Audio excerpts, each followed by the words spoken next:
राशिद, अब पाकिस्तान टीम के हवाले से थोड़ी सी बात कर लेते हैं। जो पाकिस्तान टीम की पहले एक रोज़ा मैच में परफॉर्मेंस रही, अब ऑस्ट्रेलिया की टीम पाकिस्तान को आसान तो नहीं लगी, लेकिन जो हमारा मेथड था पहले वनडे इंटरनेशनल में ऑस्ट्रेलिया को टफ़ टाइम देने का, वो हमारी स्पीड गन्स थी। हसनैन, नसीम शाह, शाहीन शाह अफरीदी और उनके साथ हारिस रऊफ़। क्या ये फार्मूला हम अप्लाई कर सकेंगे, कामयाबी हासिल कर सकेंगे एडिलेड ओवल में? या आप जिस तरह बात कर रहे थे ब्रेक से पहले कि आमिर जमाल का ऑप्शन अवेलेबल है, अराफात मिन्हास हैं, फैसल अकरम है, तो अगर आप ऐसा सोच रहे हैं तो फिर ये जो आपकी फास्ट बॉलिंग की पेस बैटरी है, इसमें से किसी एक को आपको बाहर बिठाना पड़ेगा? जी, एक को बाहर बिठाना पड़ेगा।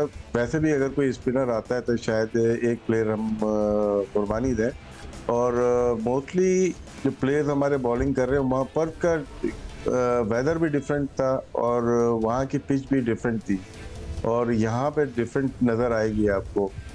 चारों को खिलाना मेरे ख्याल से वहाँ पे भी मैं तो नामुनासिब समझ रहा हूँ, क्योंकि इतने ज़्यादा, क्योंकि आपके पास ऑप्शन क्या होता है वनडे का, टेस्ट क्रिकेट की तरह नहीं है कि वेस्ट इंडीज की तरह आपने 4 फास्ट बॉलर खिला दिया। आपको एक ऑलराउंडर के ऊपर जाना पड़ता है कि वो ब्रिज बने, आपकी बैटिंग और बॉलिंग दोनों में बने।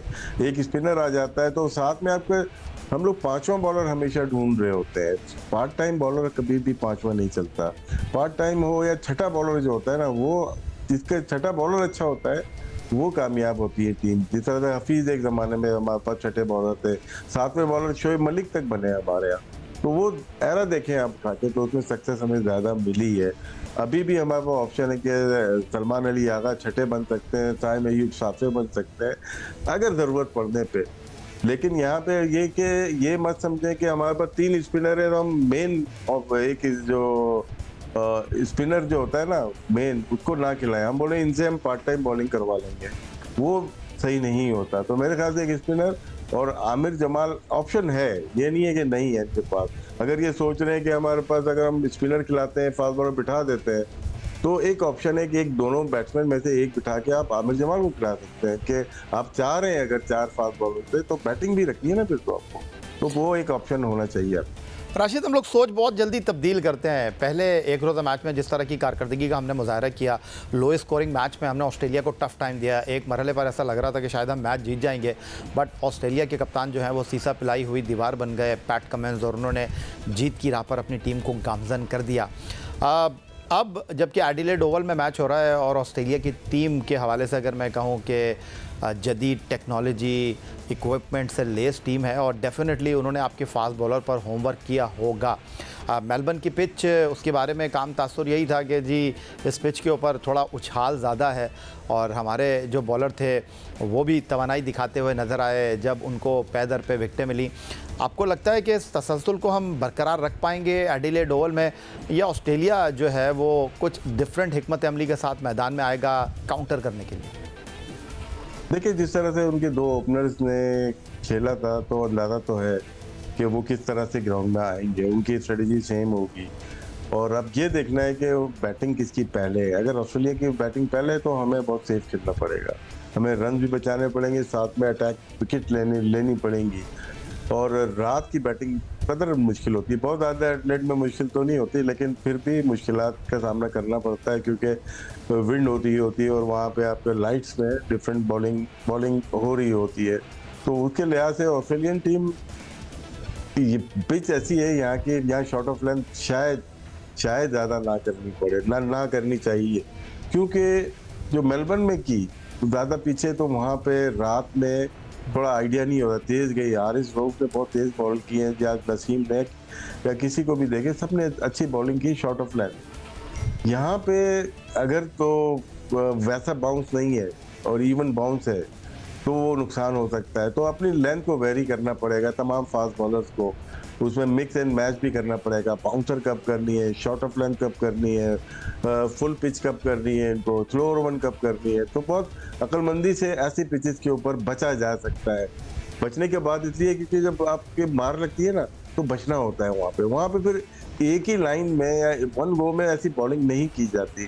तो मेरे ख्याल से अजहर महमूद इनके साथ है और बहुत तजर्बा है उनको, वो ज़रूर बताया भी होगा और बताएंगे भी कि इस पिच में कैसी बॉलिंग करनी है।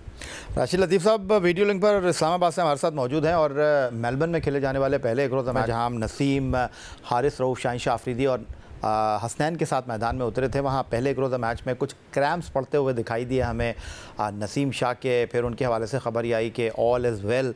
अब नसीम शाह ने एडिलेड पहुंचकर मीडिया से गुफ्तगू की है, अपनी फ़िटनेस के बारे में अपडेट दिया है। उन्होंने क्या कहा आपको दिखाते हैं।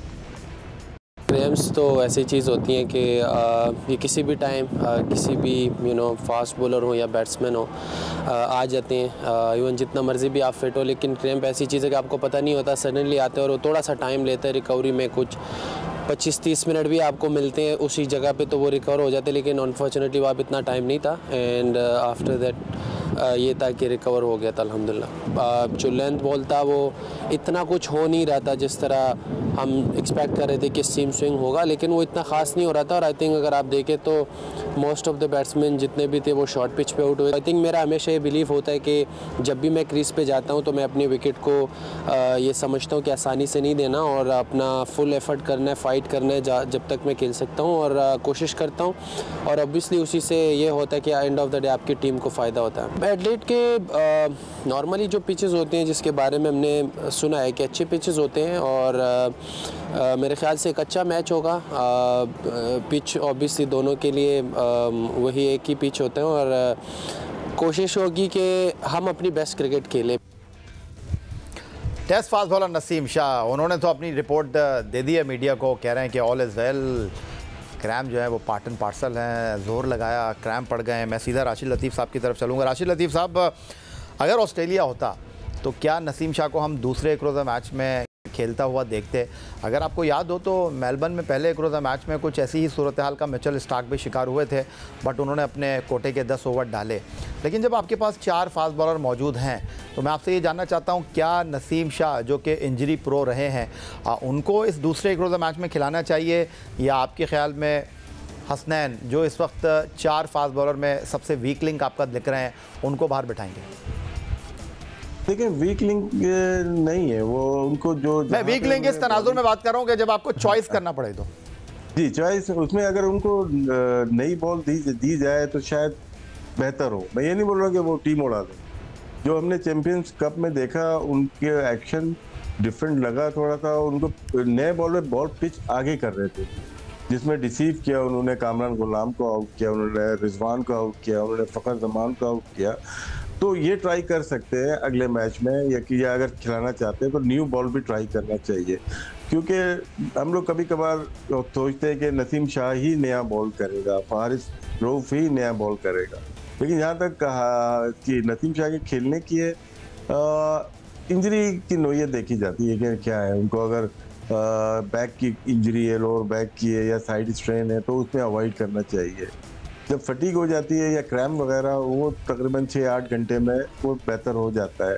अगर वो फील्ड ठीक कर रहे हैं और चाहते हैं कि वो खेलें, क्योंकि अभी कॉन्फिडेंस हाई है, उन्होंने रन भी किए हुए, बॉलिंग भी मज़ेदार कर रहे हैं, मुलायम स्विंग कर रहे हैं वो अच्छी, तो वो खेलना चाहेंगे। और ऑस्ट्रेलिया में इंजरी होनी नहीं चाहिए, क्योंकि वो सबसे अच्छी जो प्लेस है दुनिया में बॉलिंग करने के लिए, वो फास्ट बॉलर के लिए, वो ऑस्ट्रेलिया ही है।